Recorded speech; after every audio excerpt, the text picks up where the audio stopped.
Bonjour à tous. Aujourd'hui, je vais vous parler un petit peu des risques et des effets secondaires du peeling. Ils existent, on en a quelques-uns chaque année. Alors bien entendu, sur plus de 300-400 peelings annuels faits au sein du cabinet, on va récupérer à peu près 3-4 cas où je vais retrouver effectivement un effet secondaire néfaste qui va nous demander beaucoup de travail, de récupération, mais on ne peut le prédire à l'avance. Et je pense que dans tout ça, il y a aussi l'aléa de peau, la réaction, l'hormone, une mauvaise exposition au soleil, quelque chose qui n'a pas été contrôlé. Il y a le phénomène patient, il y a le phénomène peau, il y a le phénomène médecin. C'est très compliqué. Bien entendu qu'à chaque procédure, on s'expose à des risques, mais encore faut-il qu'on soit prévenu. Cette vidéo, elle est assez intéressante dans le sens où je vais essayer de vous expliquer pourquoi et qu'est-ce qui peut arriver après un peeling. Bien entendu que j'ai pas pris des photos de personnes qui ne le voulaient pas, donc j'ai pas toujours ces effets secondaires, mais je vais tricher en prenant des avant-après et en vous expliquant que le avant peut être le après et vice-versa.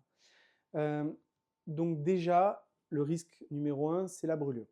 La brûlure du peeling qui est mal contrôlée, vous allez être brûlé, sensation de brûlure qui va durer à peu près 3 semaines, mais qui va se résoudre et qui peut se résoudre sans problème. Donc là, on parle d'un inconfort direct ou indirect dû à la brûlure, mais on ne va pas garder de cicatrice. Ça n'est pas comme une brûlure réellement, si on s'était mis de l'eau chaude renversée sur le corps, qui peut laisser de belles cicatrices quand même sur le corps, malheureusement. Là, on est sur un acide qui va être contrôlé. Donc, au pire, on est allé un petit peu plus loin que prévu dans la profondeur cutanée. On va avoir une réaction un peu plus forte, ça va durer un peu plus longtemps.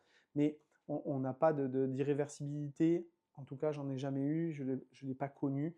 Donc, on avertit de la brûlure, mais ça, c'est plus ou moins contrôlé. Et puis c'est un peu le but du peeling, c'est de créer une brûlure qu'on va contrôler. Ensuite, on va avoir après le peeling la peau qui s'en va. Donc on va avoir le 4 jours marron, 4 jours je pèle. On pèle autour des lèvres au début parce que c'est les parties les plus mobiles. On va remonter au niveau des yeux, on va finir par le front. C'est ces moments-là qui sont des moments clés que je demande de surveiller par photo. On m'envoie une photo tous les jours, je surveille pour bifurquer sur les crèmes ou sur le traitement qu'il vous faudra.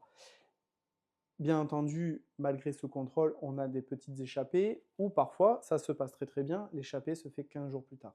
De toute façon, je vous revois à 15 jours pour vérifier que tout va bien, au moins sur cette première partie. Et on arrive donc dans le post-peeling, le risque de l'hyperpigmentation paradoxale. C'est-à-dire que paradoxalement, je n'avais pas beaucoup de taches, je fais un peeling pour qu'on me les enlève, et hop, la peau décide, et le mélanocyte décide de se surexprimer parce qu'il a été brûlé. On le retrouve aussi sur le phénomène de cicatrice, on a une cicatrice, la peau va marronner, on le retrouve sur des vergetures, ça peut marronner. Il y a plusieurs phénomènes pour ça. Donc là, j'ai une tache, et ça vire, on a une plus grande tâche qu'avant. C'est un peu la catastrophe, puisqu'on était venu chercher par ce système un éclaircissement et une réduction de la tâche. Donc là, sur ce monsieur, c'était son avant, et le après. Mais je prends ce monsieur que pour ça, c'est parce que le phototype 3, comparé au phototype 1, blonde aux yeux bleus, phototype 2, cheveux marrons, yeux marrons, on va avoir un risque d'hyperpigmentation parce que la peau, elle peut se colorer très fortement.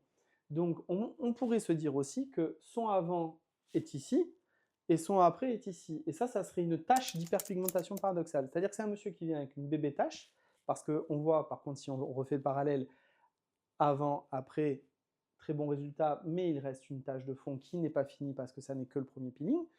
On pourrait se dire aussi qu'il était très peu taché au début et que le peeling a créé une hyperpigmentation paradoxale. J'en parle parce que c'est le principal problème du peeling, c'est l'hyperpigmentation paradoxale. Et on peut le voir au niveau du front, on peut le voir partout, quelque chose qui se fait révéler par ce traitement. Là, on est avant, on est après. On pourrait largement être avant très peu de tâches, après je prends une immense tâche. Ça m'est déjà arrivé au cabinet et je vous en préviens à l'avance. Qu'est-ce qu'il faut faire dans ces cas-là? Dans ces cas-là, il faut adapter le traitement, essayer d'autres traitements et surtout, si on est au premier peeling, il faut faire un deuxième voire un troisième peeling. Parce qu'au final, on va finir par arriver à remettre à zéro cette peau, à lui demander de se calmer et on va pouvoir retravailler tranquillement cette hyperpigmentation paradoxale. Donc en général, c'est ce qui vous fait peur. On repart sur le même traitement qui nous a créé le problème. Mais pour autant, c'est le seul. En laser, je ne suis jamais arrivé à détacher une hyperpigmentation paradoxale de manière efficace. Par contre, en réinsistant sur le peeling, j'arrive à récupérer mes 4-5 cas par an et de les ramener quasiment au résultat voulu. Sur certains patients, ça prend plusieurs années malheureusement. C'est-à-dire qu'on va revenir à la suite des peelings sur quelque chose de bien, il y a un reste, et où dans l'été, ça repigmente un petit peu, on va reprendre à la rentrée pour retravailler au peeling et ramener la peau, la forcer à la faire revenir sur la colorimétrie de peau du patient. De la même manière qu'il y a l'hyperpigmentation paradoxale, il y a l'hypopigmentation paradoxale, on en parle moins. À force de peeling, on peut malheureusement dépigmenter un petit peu la peau, mais là c'est parce qu'on a vraiment insisté, poussé trop loin les peelings, et c'est pour ça que l'avis médical va nous permettre de voir et de réfléchir si oui ou non on peut faire un énième peeling, on peut prolonger les peelings à la suite de plusieurs traitements. Donc aujourd'hui, dans les effets secondaires principaux du peeling, je voulais vous parler de ces taches d'hyperpigmentation paradoxale, car c'est à mon sens le souci majeur et qu'on croisera le plus en post-peeling. Encore une fois, ça ne touche pas tout le monde. Mais j'ai déjà eu ce cas-là, non seulement pour des phototypes 3, effectivement, qui sont plus dangereux, mais j'ai aussi des phototypes 1 qui ont été capables de me déclarer sur des crises hormonales. On ne peut pas savoir ce qui s'est passé réellement, mais on retrouve quelques pigmentations sur les joues, sur les contours, qui nous posent problème parce qu'on était venu se détacher à la base. Donc, ça peut demander beaucoup de travail le peeling, mais on a toujours une récompense à la fin qui est une peau de qualité. La peau va travailler dans le temps, va se réépaissir, le derme va se remettre en travail et on obtient des résultats. Et souvent, je m'aperçois que les résultats à 15 jours sont très agréables, les résultats à 6 mois sont encore meilleurs.